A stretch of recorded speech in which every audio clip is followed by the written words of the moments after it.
শুভ সকাল বন্ধুরা, আরও একটি নতুন ব্লগে তোমাদের সবাইকে জানাই অনেক অনেক স্বাগত। দেখো, আজকে অনেক সকালবেলা ঘুম থেকে উঠেছি, আর সকালবেলা ঘুম থেকে উঠেই চলে এসেছি ছাদে। কেন বলো তো? কালকে আমি একটা গাছ কিনেছি, সেই গাছটা পুঁতবো বলেই দেখো গাঁদা গাছ কিনেছি। তো এই গাঁদা আমি কিনিনি, মানে আমার বর কিনে এনেছে। তো এটা আজ পুঁতবো বলে একদম সকালবেলা চলে এসেছি। তো দেখো এখানে টবের মাটিটাকে আগে থেকে একটু নরম করা, জল ভিজে নরম করা ছিল, এটা আমার বরই করে রেখেছিল। তো আমি এবার সেটা পুঁততে এসেছি। যতক্ষণ না পুঁতছিলাম তো মনে শান্তি আসছিল না, তো সেই কারণে একদম ভোরবেলা চলে এসেছি। সকাল সকাল উঠেই দেখো গাছটাকে পুঁতে দিচ্ছি। এটা চুটকি গাঁদা, খুব সুন্দর, দেখো ঝাড় হয়ে আছে, খুব ভালো লাগছে। কিন্তু জানি না এটাকে আমি যত্ন করে রাখতে পারবো কি না। আমি পারি না, আমি অনেক গাছই করি, মানে প্রতিবারই গাঁদা গাছ লাগাই, কিন্তু কিছুদিন পর সবই শুকিয়ে যায়। আগে যেগুলো লাগিয়েছি না সেগুলো শুকিয়ে যাচ্ছে, জানি না কেন। দেখো ভালো করে পুঁতে দিয়ে এখানে একটু জল দিয়ে দিলাম, ভালো করে মাটিটাকে ভিজিয়ে দিলাম। দেখা যাক কীভাবে যত্ন করে ভালোভাবে রাখতে পারি কি না। দেখো তারপরে দেখো এখানে আমি চলে এসেছি এখানে রান্না করতে, কিচেনে।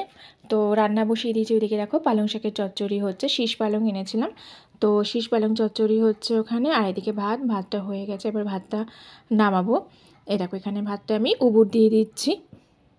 তো আজকে একটু সকাল সকাল রান্নাবান্না সারছি, কারণ একটা প্ল্যান আছে। প্ল্যান বলতে আজকে একটু কোথাও বেড়াবার প্ল্যান করেছি, যেহেতু আজকে বছরের শেষ দিন, তাই ভাবলাম একটু কোথাও যাবো। বরকে বললাম, যেহেতু হাজব্যান্ডেরও ছুটি ছিল, তো বললাম চলো কোথাও আজকে একটু ঘুরে আসি। এমনি কোথাও তো যাওয়া হয় না, ছেলেটারও স্কুল খুলে যাবে, ও একটু ঘুরতে ভালোবাসে, তো সেই কারণে বললাম তো চলো আজকে কোথাও যাব।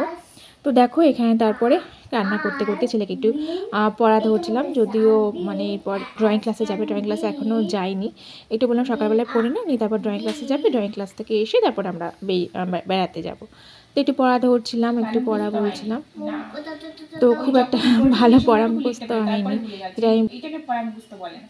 যে সময় পড়ছে সেই সময় তোমার মাইন্ডে থাকছে, কিন্তু তারপর ভুলে যাচ্ছে, মানে পড়াটা ভালো মতো হয়। এগুলো কী করতে, চোখ বন্ধ করে বারবার করে বলতে হয়, বারবার করে, একটু আটকাবে না, তার মানে পড়াটা ভালো হয়েছে, বুঝেছো? যা একটু ভালো করে পড়াটাকে আমি দেখছি, খাতাটা নিয়ে যা। তো তারপর দেখো আমরা এখানে খাওয়া দাওয়া করে রেডি হয়ে আবার বেরিয়ে পড়েছি। এই যে ছেলে আগে যাচ্ছে, আমি যাচ্ছি। তো বর ভিডিও ক্যামেরা করে দিচ্ছে। এই যে আমরা হেঁটে হেঁটে যাচ্ছি, প্রায় এখন বিকেল হয়ে গেছে। তো আমরা ট্রেনে করে এসেছি, এসে নেমেছি আমরা বালিগঞ্জে। ছেলের খুব ট্রাম চড়ার শখ ছিল, অনেক দিন ধরে ট্রাম চড়বে। তো এই দেখো আমরা এখানে চলে এলাম ট্রামে, দেখলাম এখানে ট্রাম এসে দাঁড়ালো একটা। তো বললাম চলো, ছিল মানে অন্যরকম প্ল্যান ছিল যে হেঁটে হেঁটে গড়িয়াহাটে যাব। তো যখন দেখলাম ট্রামটা ঢুকছে, তো হাজব্যান্ড বললাম চলো ছেলেকে একটু ট্রাম চড়িয়ে দিই। ট্রামে চড়ে আমাদের কোথাও যাওয়ার কোনো প্ল্যান নেই, তো ছেলেকে চড়াবার জন্য ট্রামে উঠলাম। দেখো ট্রামটা ছেড়ে দিয়েছে, আর ছেলে এখানে বসে অবাক চোখে দেখছে। আর দেখো ডালমুট কিনে দিয়েছিলাম ওকে, মানে ওর বাবাই কিনে দিয়েছিলো, ট্রেনেও খেতে চাইছিলো বলে। তো দেখো এখানে যাচ্ছি, আর এই জায়গাগুলো দেখে অনেক পুরনো স্মৃতি মনে হচ্ছিলো। মানে যখন আমি কলেজে যেতাম এই রাস্তা দিয়ে, যখন অফিস যেতাম, তো বেশ কয়েক বছর এইসব রাস্তা আর আসাই হয় না, অনেক পুরনো স্মৃতি মনে আসছিলো, খুব ভালো লাগছিলো। আর দেখো হাজব্যান্ডের পাশে উল্টো দিকে সিটে বসে আছে। তো হাজব্যান্ড পরে জিজ্ঞাসা করছিলো কেমন লাগছে, আমরা ভালো। তারপর দেখো আমরা একটু গিয়ে ট্রায়াঙ্গুলার পার্কে নেমে গেলাম, গিয়ে এখানে দেখো সিটি স্টাইল ছিল। তো বললাম, হাজব্যান্ড বললো চলো একটু ভিতর দিকে যাওয়া যাক, একটু ভিতর দিকে একটু ঘুরে আসি। তো দেখো ওই জন্য আমরা চলে এলাম। তারপর ছেলের ভিতরে গেলাম, গিয়ে একটুখানি কেনাকাটা করলাম, করে তারপরে এটা অপোজিটেই ছিল মোমো সেন্টার। তো ছেলে অনেকদিন ধরে মোমো খাবে করছিল, তো তার জন্য এখানে ভেজ মোমো ছিল। তো আমরা ভেজ মোমো নিলাম, নিয়ে আমরা তিনজনে একটু শেয়ার করে খেলাম। যদিও ছেলে এই সময় মোমো খেতে চাইছিল, ও আইসক্রিমের বায়না করছিল, তো ছেলেকেও দিলাম, আমরাও খেলাম। তারপরে দেখো এখানে আমরা খাওয়া দাওয়ার পর হাঁটতে হাঁটতে এখানে দেখো আমরা আবার গড়িয়াহাটে চলে আসলাম। হাঁটতে হাঁটতেই গড়িয়াহাটে এলাম, ভালোই লাগছিলো। কারণ আমাদের তো জাস্ট কোনো কিছু কেনার প্ল্যান ছিল না, আজকে জাস্ট একটুখানি ঘোরার প্ল্যান করে আমরা বেরিয়েছিলাম, যে এমনি একটু গড়িয়াহাটে আসবো, দেখবো, যদি কিছু পছন্দ হয় কিনবো, সেরকমই। তো দেখো এলাম এখানে, আর এই দোকানগুলো আমার মানে যখনই আমি গড়িয়াহাটে আসি, আমি দোকানগুলোর সামনে হাঁ হয়ে দাঁড়িয়ে থাকি আর দেখি, আর প্রতি বছরই ভাবি নেক্সট বার যখন আসবো না, আমি এখান থেকে নিশ্চয়ই কিছু কিনবো।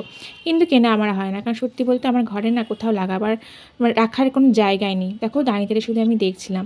তো দেখো এইভাবে ছেলের হাত ধরে ধরে শুধু হেঁটে হেঁটে দেখছি, এত ভালো লাগছে, ছেলেটাও ভালো লাগছিলো, ছেলেও দেখাচ্ছিলো মা দেখো এই পুতুলগুলো, লাভিং বুদ্ধাগুলো খুব সুন্দর লাগছিলো।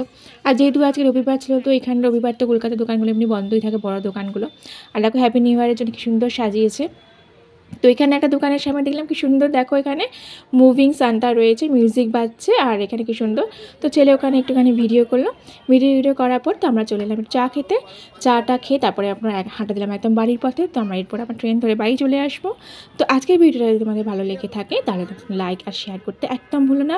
প্লিজ কমেন্ট করে জানাও তোমাদের ভিডিওগুলো কেমন লাগছে। আর ভিডিও শেষ করার আগে তোমাদের সবাইকে জানাই in advance happy new year, welcome 2024। তোমরা সবাই খুব ভালো থাকো, সুস্থ থাকো।